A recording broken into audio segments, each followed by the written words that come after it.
Appelez Fali pour l'icône et aux ambali vous sautez chaîne ya libanda to plateforme médiatique à libanda bengaye yango aux ambali vous sautez et ce sont que dans la route na page na bango ba bengi na page officielle à TV5 ba bengi Fali légende une intervention légendaire au-delà même ya icône biso ameko benga Fali légende bon rappelons qu'on est vivant ça dépend de biso pour que nous dans la légende par exemple toi peut-être ba 50 ans d'expérience au point que humanisme na boîte ça comme bina oyo solo au telle vidéo n'était na boîte je pense que ça qui fiesta au bina humanisme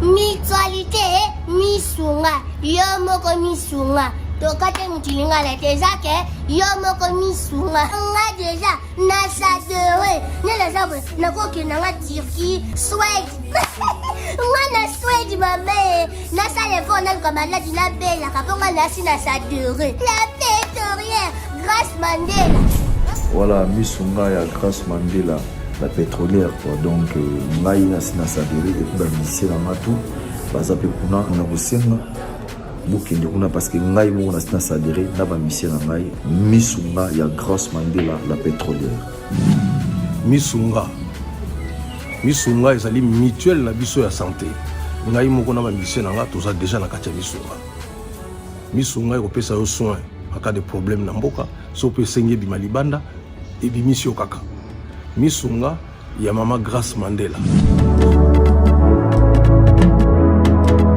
bandeko misunga ezali kokatela mutulinga la te ezali mutuelle de santé oyo epesameli na batu nyonso employé to non employé mutu nyonso oyo akoki kaka kocontribuer na mbongo mukie na fin du mois po ete mokolo akobela misunga ezwa soin na ye na bahôpitaux nyonso ya minene ya République démocratique du Congo.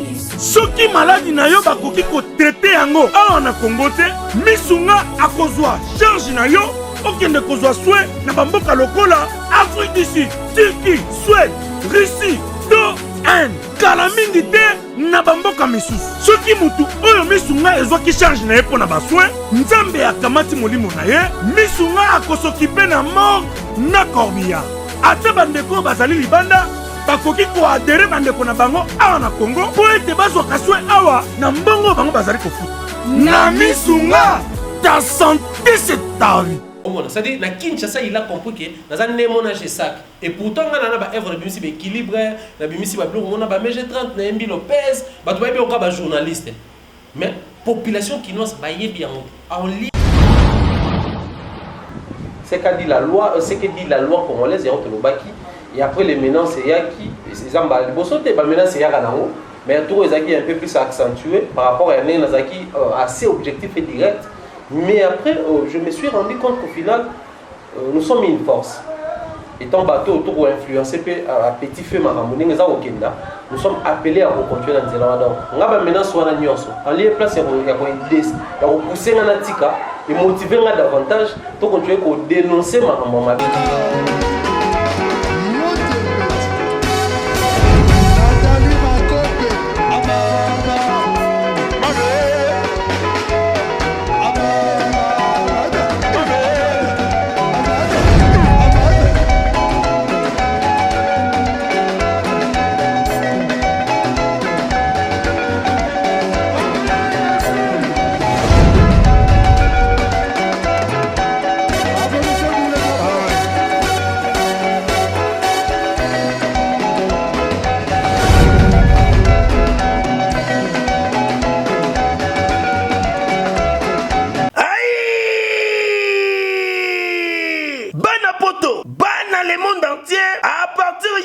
Novembre. Tala cadre kitoko oye sengeli se détendre na ba weekend oyo. Yango yo. Chez Jongade, batieli bino bilubu ya kitoko c'est-à-dire awa ambiance zali kolala ya malonga na ndenge ya deux fois te. Po bazali kotumba ntaba ya elengi makasi ngulu oyo ko sepela nango pe poulet na ndenge ya deux fois te ndenge kaka bozali komona zali kotumbama na kwanga ya banteke pe ne lokwa malili ekosala likambu na kati ya nzoto kasi chez Jongade ezali ko fonga makaka chaque week-end, c'est-à-dire vendredi à partir il y a 16h-5h, samedi à partir il y a 12h-5h, et dimanche de 12h à 3h du matin. Babosani binote tango oyeshe jongade okosepela parce que oza kolia ntaba, oza kolia ngulu, oza kolia poulet na musique ya elengi. Lokola mokolo ya vendredi, bobarna kozwa artiste lokola Suzuki Luzubu 4x4 ye muto abanda kobeta. Pe mokolo ya samedi bokozwa les amis des amis bangonde bakosepelisa bino na bakurumba ya kitoko. Pe mokolo ya dimanche bokozwa Emile alias de Mingongo yende mutu abanda kobuka bino pandi na badanse ya elengi. Pona bino bato bozali na posa ya kofete anniversaire, mariage to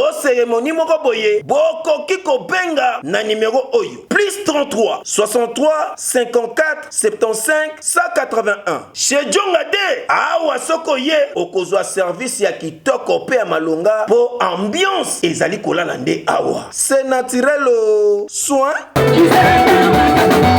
Vous êtes nombreux à nous suivre partout dans le monde, très chers internautes, mesdames et messieurs.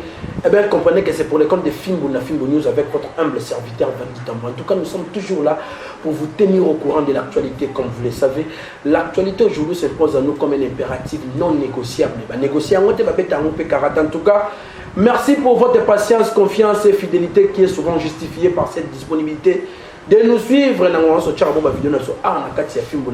cas, merci pour l'interaction.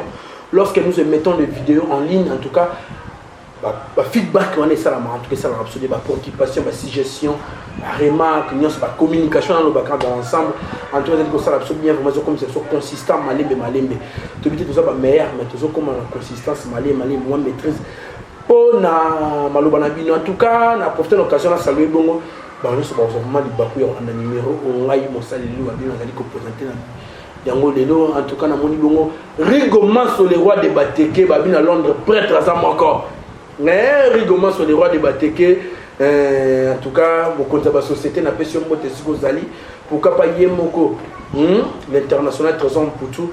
Moninga bodi bolang. En tout cas, pas na poto ba na mokimbatika na pesa no sommaire na pesa bino que marché des disques zoko yamba se ko yamba. En tout cas, au Saranate, tout le monde a dit bon disque phénomène Igo de la Forêt, na combat formidable. Éclabousser peu communauté congolaise en tout cas tourner quelque peu pour le gouvernement Mokolo Malelo, pourquoi pas présence remarquée d'artistes et musiciens Fali pour Ezaki wa Pilobi na bantenne il y a TV5 Monde face à ndeko na biso mon collègue Namuridoso.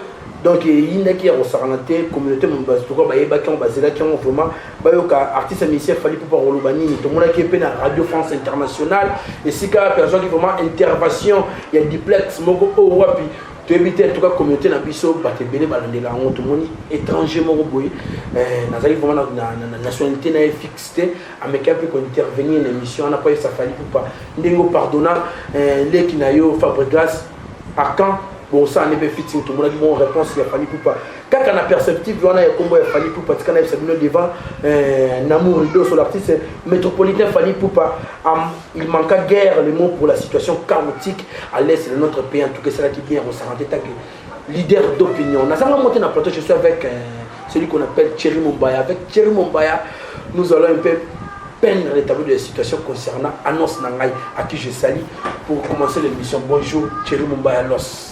Bonjour Vandy Tamoué, bonjour également à l'Union sur la suite du Bakou très spécialement, on peut s'amercier à la du début jusqu'à la fin parce que mon émission a beaucoup plus nous analysons sur les faits, la réalité. Alors, il a dit une très grande importance sur l'analyse du début jusqu'à la fin afin que tu vas une idée claire parce qu'en contrepartie, surtout dans cette émission, après que les gens réagissent, pour réagir les arts critiques positives comme négatives, critiquer ça mais en même temps orientation pour la biso. On y parce que la situation puis on peut peindre à notre manière, mais il y a aussi d'autres personnes qui ont la perspective, nous sous, on peut peindre de la manière là-bas. Et dans chaque cas, c'est comme ça que jaillit la lumière. Donc moi je pense qu'ils ont dit une très grande importance, comme je disais tantôt, dans la vie du début jusqu'à la fin, la permission d'avoir eu ça. Bonne santé, après avoir collé dans un film, autant de la communauté congolaise, la vérité, il y a son moyen de s'arranger, ou tout ça qui m'appelle, et où qui partout dans le monde, donc Thierry Mumbaya qui peut menacer les patrons de Afrique Mobimba. Ouais, bah maintenant c'est Yaki après, bon. Ils ont pas fait ça, bah on va y venir de près, mais si bah bino bah ken les autres bah venir à dur à courir. C'est-à-dire ngai Je suis genre abatteuse à la facilement pour intimider, facilement pour ébranler. C'est-à-dire, peu importe où je reste focus dans ça. D'autant plus qu'il y a des simba, critique à ma bête, les simba dans ma vie privée à tout. Certes, nous sommes ça les cultures, autant pour le la culture, faut te baquer, dans une nation, tant union sur celle la culture éthique là. Or, les artistes et musiciens ont tendance à s'accaparer dans le secteur. C'est-à-dire, culture, quand on parle de culture, tout le monde a musique. Culture, c'est une branche. La culture en soi, c'est les comportements par-dessus tout. C'est-à-dire, tout ce qui concerne tribu, peuple, on est culture. Civilisation. Ouais, voilà.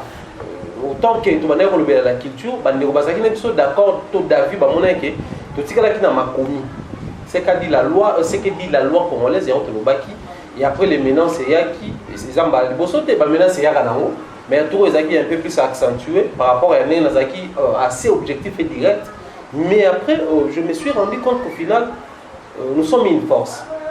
Étant bateau autour influencé à petit feu nous sommes appelés à continuer dans le donc on va maintenant soit la nuance en lieu place il repousser et motiver davantage pour continuer à dénoncer pour encourager certaines personnes à la malade, mais en même temps décourager bateau baso emboîter les pas au salamabé pour bateau baso réussir le tour pour comprendre qu'il y a donc les menaces intimidation et autres le ça va. Oui, en tout cas, merci. Tout ça, le journalisme, pyramide inversée, donc les informations les plus importantes qui sont à ma place. Dans le métier du soleil, dans le torpillage, il y a marché des disques. Avant tout, mais quelqu'un qui n'a pas phénomène de la forêt. Oh, déjà, où tu peux mettre sur le terrain, à habiter, où il y a un formidable. En premier lieu, il y a un local congolais, local quinois, local mélomane, local fanatique. Parce que les gens qui ont touché, ont abordé, en fait, dans son bras les corps. Dans le niveau nuance tout, il y a musique, côté texte, côté mélodie, côté rythmique, côté son, et puis côté qualité à clip, dans le clip qui est déjà disponible. Parce qu'il faut signaler que tout le monde a quelques clips qui sont génériques qui sont déjà disponibles, autour au tala, autour au mona, autour au aborder, autour au apprécier. Tout ça peut apprécier, mais dans l'ensemble, moi je vais dire que c'est un très bel album. Et je vais dire félicitations à Weranson, félicitations à l'orchestre, Winnie Musique à la maison, mais dans l'ensemble. Et ma mention spéciale pour ça, Mingi na Parfum d'hiver, parce qu'au moins, Parfum d'hiver, dès son début, il n'y a pas Didier Lacoste. Certes, il a contribué à la carrière de Didier Lacoste, particulièrement depuis qu'il y a Winnie, s'il y a un orchestre, mais après, tout à l'heure, on niveau généralement, tout le monde a Weranson, faire un mot inconnu. Mais pas Fabani Power. C'est-à-dire, bon, les gens veulent souvent créer des polémiques là-dessus, mais tu y es pas Power. Héritier, moi, inconnu, pas fait Power. L'idée la cause, c'est moi inconnu, pas fait Power. Babine, moi, inconnu, dans le grand public, pas fait Power. Et pour la biso, et ça, là, un grand formateur. C'est-à-dire, à tout dans les néants, à Bimissier. Mais cette fois-là, tout le monde a ensemble, ce qu'on a pour encadrer. C'est-à-dire, à Zui, par exemple, Nicodème, tu es pas mususu, ayembi pemena. Parfum d'hiver, tu es pas mususu, ayembi pemena. Tout à l'encadrement, il y a ensemble, il y a Jenny à tout là, il y a ensemble. Et moi, je pense que tout d'un Congolais est d'accord, comme on a qui ensemble, la couleur, tu es bien, on a l'orchestre, mais ayembi pena, ensemble, ça lit bien. Et aussi, il faut te faire merci à Christian Bella. Parce que tu es bien mis dans la musique, dans Est et Kuna, tout ça, Tanzanie et autres. Mais na ba R&B na yo na betaka air moko ko bima la couleur ya rumba penawe ensemble c'est bien, mais en même temps nous allons dire félicitations à Jizo Fonkoji pour sa bon ingénieur peut réaliser qualité sonore bien, mais seulement rendre disponible un album implique en fait rendre disponible un album nécessite marambe bébé, c'est-à-dire le faire un album dans le marché et ça l'obatique album mané ko réussir. Pourquoi je le dis? Les lois où ils ont mis en rigueur, album est limité, on a comme l'impression la routine quoi, la même vie où ils ont déjà ça carabole dans la TV, mais en même temps ça pend dans la bateau, ça la analyse et tout et tout. Les premières années, les lois où ils sont autour de Oranson, ils ont toujours stratégie. On a soit un album à créer la homme autrement, à créer la homme motimo, quel boost, mais aujourd'hui Oranson a lié finalement rebelle. Aussitôt, ils ont préparé l'album Ebima, malement envoyé à la Zamba, et c'est créé. Ils ont qui actualité parce qu'aujourd'hui les gens courent derrière les actualités. En même temps, il faut créer l'actualité pour booster l'album, mais l'actualité pour étouffer sur cet album. On a faut tenir compte, mais aussi, on doit se rendre compte qu'il y a autre temps, autre mœurs. Nous sommes en 2019, tu as déjà frontière, tu as 2020. Alors, tant que on parle beaucoup plus dans la réalité. Déjà, on a vu nulle part où on a la physique. Ils sont disponibles dans YouTube, dans le streaming et puis dans la plateforme de téléchargement en ligne. Donc, même Weranson a compris que les temps, ils ont permis de traiter pas dans la physique, pas en ligne. Alors, quelles sont les stratégies mises en place pour mieux pousser les gens à consommer les albums en ligne? Weranson, YouTube officiel, quoi, tu sais, 2 jours avec, mais il y a 10 000 abonnés. 10 000 abonnés, oui. Maintenant, la question qui se pose, YouTube, on a mis spécialement pour un formidable. Tu as un problème à YouTube, tu as négligé. En fait, c'était quoi les problèmes? Ils ont déjà manqué d'objectivité. Parce que si tu as vu ensemble, tu as vu combien de mortels il y a des Congolais dans mon niveau, c'est tout ma cité. Donc, tu as fait si tu as live vidéo sur Facebook et autres, qui a été pour personne. Ils sont tellement actifs côté. Et depuis la disparition inopinée à l'été des Salama, si le lot est en solo, Nani a un profil à remplacer valablement à l'été. Mais c'est comme si nous avons un problème, pas pour vous-même, mais nous avons un problème, il y a ma Cambouana, ADT qui paraît que il y a dans gérer ma. Oui, mais après, tout est récupérable. Tout est récupérable. Même si on est dans la vidéo, il y a toujours possibilité de récupérer. Non, mon frère, yo kangana mute. Oh, mais pourquoi yo lingi kaka yo loba? Na yebi bien ken na zana reta. Ce n'est pas moi. Et ça mon tout kande et boy ko démarrer. C'est bon, c'est bon.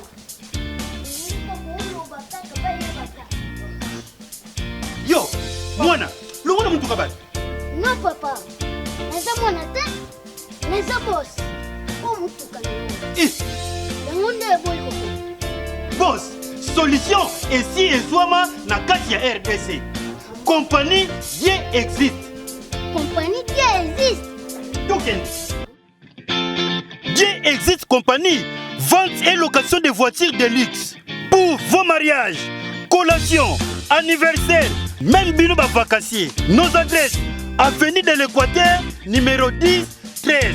Référence, immeuble Cavali Center, Kinshasa, Gombe. Contact, plus 243 99 99 95 131 09 97 622 045 081 33 34 662 089 63 42 807. Na compagnie Dieu existe. Boss Azui, camion de luxe. Accueilli, accueilli, accueilli. Dieu existe. C'est très amusant. Parce que tu as déjà en connaissance que tout est récupérable.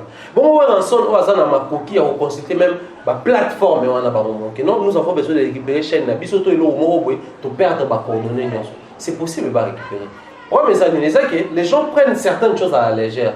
Quand on se rend compte on se rend compte que tu vas faire une blague, mais tu sais, tu commis la cul de ça comme en français. Donc, tu as mis en place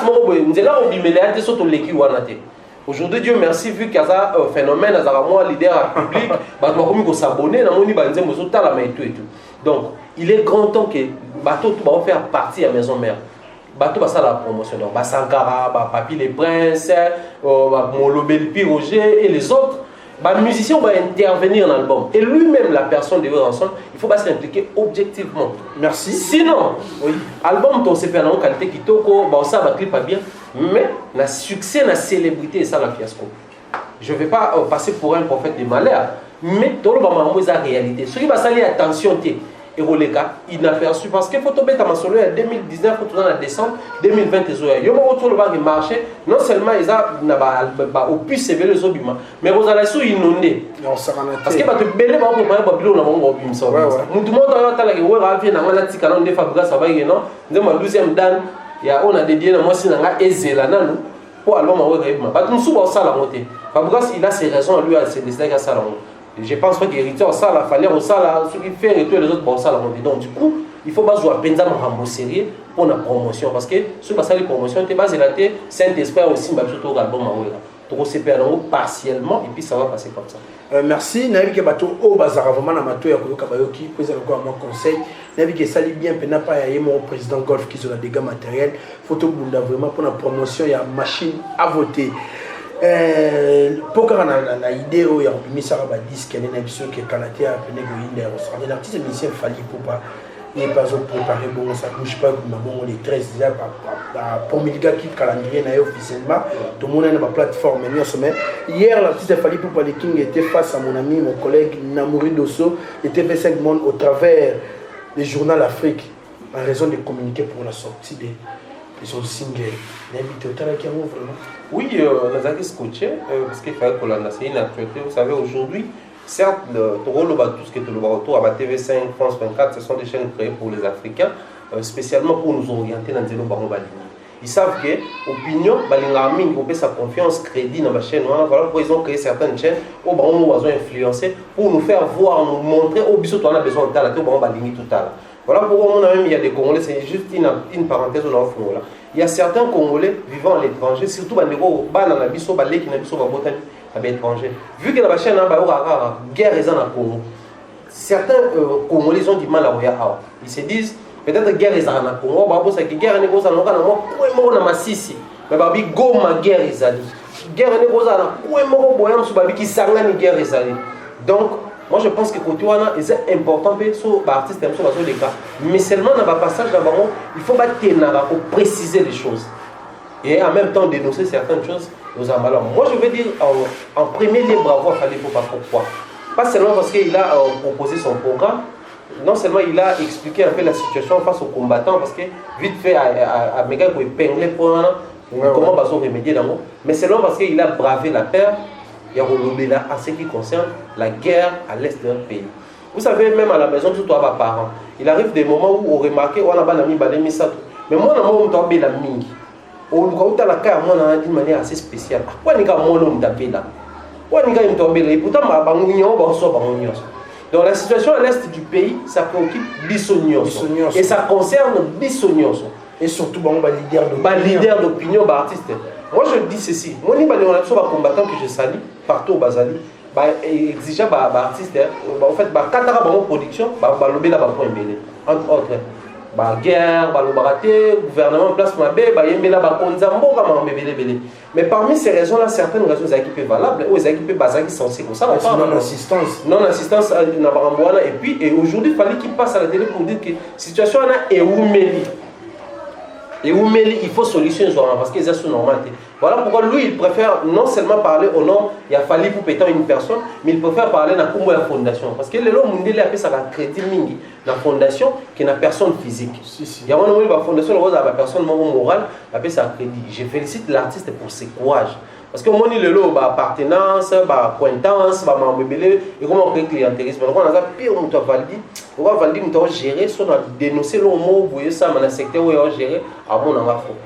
Fally, artiste belé, tout le monde a vraiment très la relation privée, on décider dans le monde. Quand on a mais en fait, avoir ce courage, guerre, on est facile. Voilà pourquoi il est en fondation à poser acte. Féliciter à vous. Mais aussi, il fallait nous présenter une nouvelle chanson, ça bouge pas. Ça bouge pas. Tu suis extrait pour Monique et bouger. Tu as une question pourquoi ça bouge pas? Ça bouge pas. Mais tu as senti que dans et bouger. Le rôle royal est 13 et coïncident dans l'anniversaire, je pense que bouger tout en décembre. Mais la question où je me pose, c'est avant de féliciter, tout réfléchir sur la chanson, c'est qu'il fallait nous a donné un album Tokos. Il a rendu cet album disponible il y a longtemps. Oui. Mais son tel dans la toko soit dans le clip local là baemba na MHD. Non, excusez-moi. Na whisky. La ligne est disponible là. Surtout une zembo le quoi si à moi. Est disponible là. Aujourd'hui belle fille est disponible là. Sur une zembo embarra. Bandalunga derrière moi on va s'amuser. Et c'est disponible là. Champ disponible là. C'est-à-dire tous ces clips. Et ça, ouais. Oui, mais il y a des gens qui ont pas si vous avez 13 ans. Chef d'œuvre, composition qui tourne, tout qui tourne, mais il y a un clip. Et tu as la chanson historique, mais il y a un clip. na mito oyo so base de décision ça la nzembo na clip a clip on face à remix pour on faire neni pour apparaître dans la clip on va mission ba yemba neni fa mixer moi che remix moi che ça ba Nicodème tout monde ba artiste ba pesa biso occasion pour clipper ba nzembo surtout tout ya sur na album ça na no cos et les cas toujours contrôle ba clip est belé à ba nzembo ezaki et comment pour emporter bateau bon nzembo la bombe aussi nzembo la photo ba clip ça exact. Alors, nous proposons un nouvel album, on a un clip tango. Je me dis, on a tout ça, on a oublié, tu n'es pas comme ça, tu as fouiné dans le passé, tu as avancé, il n'y a pas vu qu'on fouiné sur le passé, tu as été avancé. Mais si tu as remonté, le clip, pardon, je suis dans le clip. C'est un très mauvais système mais on fonctionne. Les artistes congolais doivent apprendre, il y a rendre disponible le bandit. Bango déjà ce système va s'adapter. Il y a que abimisi single. C'est facile en ça clip non. Ils ont l'argent, ils ont des producteurs parce que toko c'est zaki, tout le monde a Warner musique na kati, tout le monde a Electra, ba kota, ba tebele ba kota na mambwana. Donc c'est possible de rendre disponible le clip et il faut pas prioriser. Mais surtout quand ça bouge pas. Moi je pense qu'il fallait à nouveau frapper fort. Une nouvelle couleur. Pourquoi il va frapper fort? Parce que tout ce qu'on voit c'est les animaux. Au départ les animaux. Toujours qu'il y a une zone où on explorer, toujours il y a le rôle inconnu, toujours bala. Que fallait sous batoko sur toujours un système moroboye, français, français, déjà avant les gens critiquaient. Mais est-ce que ça bouge pas les limites mais on critiquer. Les gens baso zela, batoko mi passion. Sur un check na statut mais on va senga ba lo belo te. Ba lo ba te, interaction il y a. Les gens s'attendent à ce que baso yo kaon exclusivité dans. Pourquoi? Parce que il a prouvé de quoi il est capable dans Tokos. Que au-delà de la musique congolaise, aux identités na biso, to commissaire en musique rumba. Je suis à mesure et capable de faire l'album entier, la bête va style et pourquoi? Parce que tant qu'il fallait bête la biso na baba kanam na album na elboso tant bête la biso ba nyoka le ba miolese tant il bête la biso belé on a tout ça bête qui na ba benji les autres ils a qui rumbate. C'est-à-dire il nous disait, il nous communiquait d'une manière indirecte que na ça à mesure on ça l'album to ya banze mo mususu parce que quand vous avez un album mobimba to bête mabo et tout royo on s'est dit et vous allez rien de nouveau mais tout royambango mabo ko fouwa. Mais seulement, il faut reconnaître que d'un côté c'est l'album Tokos de notre comme on bien Tokos. De l'autre côté, il y a 4 artistes et musiciens déjà annoncés. Il y a F Victime, Obabesi Banzem, Boloyang, Nathan Boukala, Atele Kounyanga et puis Junior. Côté, il fallait un Tokos de où il y a un bon Banzem parce que décevoir biso déjà. Merci. Donc, c'est compliqué. Oui, c'est compliqué. De lobby, on a tout qui non des communautés d'Ingra. Pour la moni, les gars qui lobby. Mais la moni, on a moni. Tout le monde est marabout.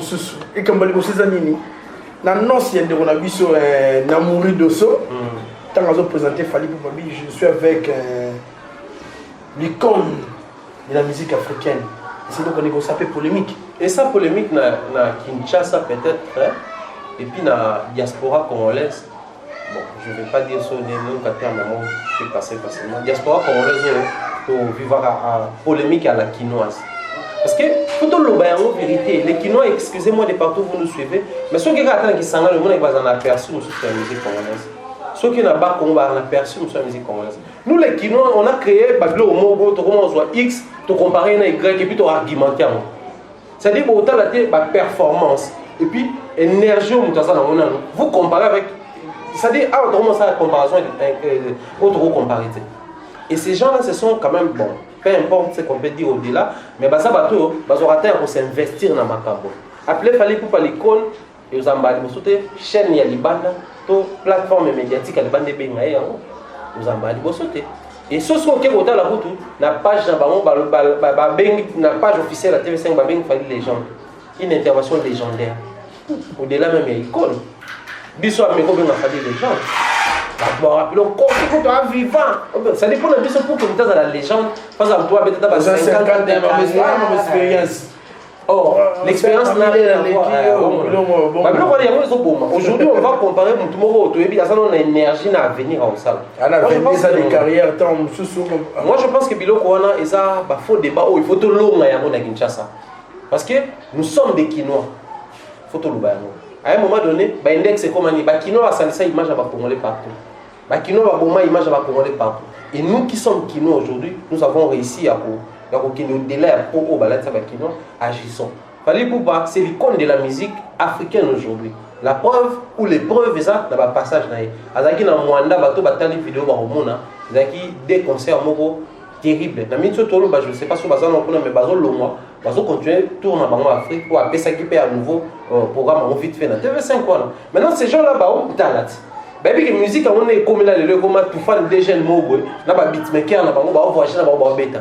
Mais ce moment là que Joe Moko Yemo leader a mis en dessous 30 personnes dans Sima. Bazo beta ba drum, kuna ba beta ba synthé, bazo yemba et azo ça la tour d'Afrique. Muto na pas kozala icône ozala nani. Et so ba bengi bongo loko les TV5. Oyo ke loko. Moneza oyo le binini. Et ça le roté. Pour les TV5 bandimi ba benga icône. Mais le quoi sur cette émission de Otobi qu'il fallait pour pas icône et puis les gens par rapport à l'évolution de la musique, il y a autant de commentaires. Comment on comprend que les premiers apports pas tout le monde peut pas le bayango mais biso moko ba kolo fali ba congolais tout le bâti. Or c'est très dangereux.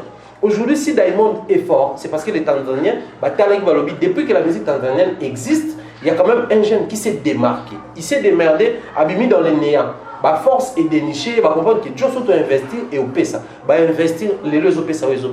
C'est d'abord les Tanzaniens de Mbabina Simba, Simba za Lyon na Swahili. C'est-à-dire tant que les musiciens na bango bengi Simba et poser problème te. Biso peut tout s'appliquer Simba. Parce que comment bengi Simba tika la bongo. Mais biso so to bika to banana ko benga Joanna King. Ah bo bengi King neni. Bo ba to batika lo c'est que Congo royaume na ba to batika ba ba sujet na. Mon place c'est pour poser un problème. Or ils oublient que King qu'est-ce mené attend benga King. Ba papa Wemba ba tout ba like. Si. Et ça ba débat moko biso to tabulé bazalaki. Mais avec benga King. Et moi je pense que nous sommes arrivés à un niveau où il faut que l'homme manquait d'un grand maître. C'est-à-dire que la musique va mettre Barosala, mais il y a un grand maître dans Baro. Et bon, tout le temps. Et c'est l'Afrique, c'est le monde qui l'appelait comme ça. Grand maître Franco. Et tout le monde est mis à mort. Et aujourd'hui, moi je pense que si on est photos relevées des Bawana, tout le monde a niveau, c'est Thomas Tsaro. Fallait pouvoir bravo pour son passage. Et moi je pense que les points qu'il a touchés lors de son passage et vous permettre aussi plus d'un Congolais qui est là. Mais j'ai aimé le Baguitan Batounier aujourd'hui. Quand même, vous allez primer meilleur artiste africain. Oh, bah, Congolais, bah, ça là, il y a un débat, mais TV5 bandimia. C'est-à-dire, bah, justement, on ça l'investigation. Bah, comprendre que, bah, Bimi, c'est meilleur artiste francophone. Bah, la t'es biso peut toka ba professeur. Le problème c'est quoi? Tu as mis une maté. C'est le Congolais, oh Dieu, ça a l'air de fali. On vote pas Zarana et tout ça aïe comme bon. Mais alors bien le moment on a lobby. Batunier de voir un jeune dépendant comment atteindre la perfection. Le secret c'est quoi? Il faut d'abord aimer la musique pour les cas des artistes. Il faut aimer la musique, il faut rester discipliné et marcher sur les droits chemins. Et ça va un point fort aux jeunesse à Kouzoua. Les artistes musiciens, ils sont influenceurs. Il faut pas influencer sur la maloba. Il faut pas influencer sur l'orientation. Une motivation. Ils sont être humain, ils sont côté fort, côté faible. Mais il faut pas apprendre au délai à faiblesse. Il faut communiquer sur des bonnes choses, repousser les choses. Tout la vie, tout la perfection. Donc moi je pense en ce niveau-là, si seulement il y aura d'autres artistes qui vont défiler dans le plateau, France 24 et les autres, apprendre à communiquer des bonnes choses sur la jeunesse. Merci. Tant mais il fallait encore sur la Radio France Internationale où il y a une intervention par diplex mais quand on bien mais mouton là congolais tu as bien à Calvino fallait pour avec l'initiative il y a Olim Lisandego jeune frère d'enfant Bregas. Est-ce que vous promettez un jour où ça n'est pas featuring en tout cas fallait pour vous le réseau canapé on a des commentaires on est aux années. Si place je m'étonne un tout petit peu ceux qui prennent relais on a moins retard Natal et il y a longtemps. C'est comme si vous avez pas en plein temps à poster c'était Fabregas. Fabregas il est montant à poster en haut des yeux sur l'actualité mais ça passage il y a Kala. Ça c'est côté donc juste après quand on va pardon quand il fallait à Kim à l'équipe nationale collé à valider pardon à son poto. On a vu ce pourquoi nous passons le temps à Yambi après à l'écart dans RFI. C'était juste pour nous le programme, je pense que c'est un peu moins genre. Voilà. Des bâtons qui bon, les arabes face aux auditeurs. bazo benga, bazo tout dans la question et toi son répondre. Tu vas tourner bon comme tu as pris l'initiative de parler avec jeune frère Fabregas, est-ce possible un jour tout maintenant en collaboration? Mais c'est oui, c'est possible et surtout que c'est un projet peu dans un dans ça là. Dans la zone awa, il y a des gars pas plus moment, à l'obéla même qui est à Rosa qui s'en a pas jeune et belé, bah guess et les autres. Moi je pense que nous sommes arrivés à un niveau où en sincère faut apprendre pour renvoyer. C'est-à-dire que tout soit tenu à sincère, il peut poser un là. Ce qui fait que Fally Ipupa a compris que cause à la grandeur implique beaucoup de choses. Implique l'autorité, mais implique aussi la simplicité ou l'humilité face à l'opinion. Le Loboué, imaginez ce qu'on Fabregas, en toute humilité, qui réalise son album. Ayembi abokina ba Fally na kati, ayembi na ba morceau na sans que Fally Ipupa ba comme excusez-moi copain. Alors si on retrouve la même œuvre, la même scène, et ça la bisonne. Ils ont grandeur d'esprit. C'est de cette grandeur de tout le monde artiste dans la bisonne. Certes, les lobes appartenance aux gens, même les plus grands de ce monde, vivent dans l'appartenance, qui est un bloc. Mais cela ne doit pas enlever à nous la grandeur d'esprit. Les grands esprits se reconnaissent. Alors moi je m'étonne dans le Congo, nous avons une émission à TV à l'objet que Bouba même la France est un super année danger. Pourquoi Bouba a un manager mobile, on a un les gars vérité. Ils ont une bassesse d'esprit. Si tu remis que la réalité, seulement pour on a validé tu vas rater, on a Crisco, on a Ken, tu vas rater. Peu importe, Joe a frappé fort na boya mouga. Ils ont donc félicitations aux artistes et surtout pour ça là non. Merci en tout cas Thierry Mumba. Aujourd'hui, l'artiste Fally Ipupa c'est un homme qui fait bouger. Qui fait bouger vraiment les pays pour tout le monde. Mais en ça là, et je peux ça polémique ça. Mais il a compris les gens. La remise à Ballon d'Or, moi j'ai fait la communication des organisations. C'est comme ça, il y a vraiment marketing, il y a un comité. Il y a un font un chamakolo pour tout le monde entier. Tout le monde qui a la remise à Ballon d'Or, il y a Lionel Messi. Mais c'est comme si c'est pas l'été, mais maintenant le bon pas Didier Drogba. Est-ce que polémique est dans la communauté? Et quand ça là aussi longtemps tu longue na bassesse parce que ce qu'il fallait bah même pas Didier Drogba faut tout à la peu bilongo nous sommes dans l'auto yébité tout le bateau est papa et puis tout na banane na place pour clore on est à la messie moi même combien de personnes faut tout pour bateau bazaka de belé faut tout ce que tu vas noter la bateau pour ba congolais to ba kinois to bateau to lo bateau yébité hôtel Jomo ngoni moto baba za chef d'entreprise am sous qui a Nokia. Bon, tu vas dire qu'on a même maquillé, mais si tu as même maquillé, ah d'accord. Tout à l'heure, tu vas besoin d'influencer en Portugal. Tout le monde a même maquillé, mais tout le monde a même maquillé. Donc là, on a ce débat. Les robots qui sont sur Google, comment participer à la remise à la soirée, il y a sacré à Ballon d'Or. Au moins, dans les conditions, tiens, on a Google. Les gens l'ont dit. Mais des photos.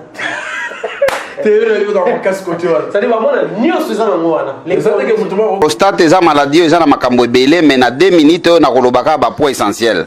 Tolobi prostate ezali maladie oyo ezwaka ba papa. Balobaka ete prostate eutaka beaucoup plus pona ba papa oyo basalaka rapport sexuel mingi. Mais eza bongo te. Prostate eza maladie oyo eza kozwa bato de 40 na komata oyo bakoma na difficulté ya kosuba.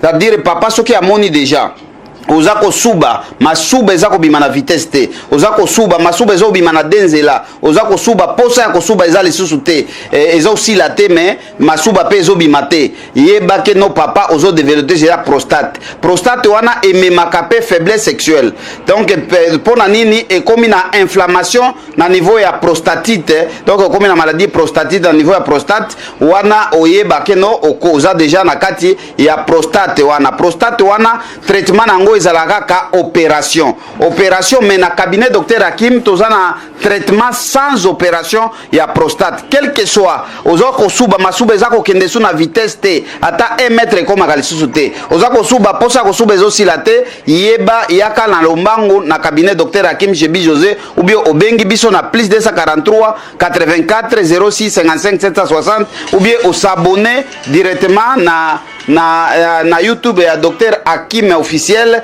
wana okozwa traitement ya prostate non tolobi prostate wana ememaka faiblesse sexuelle prostate wana ebomaka prostate wana ezali maladie moko mabe oyo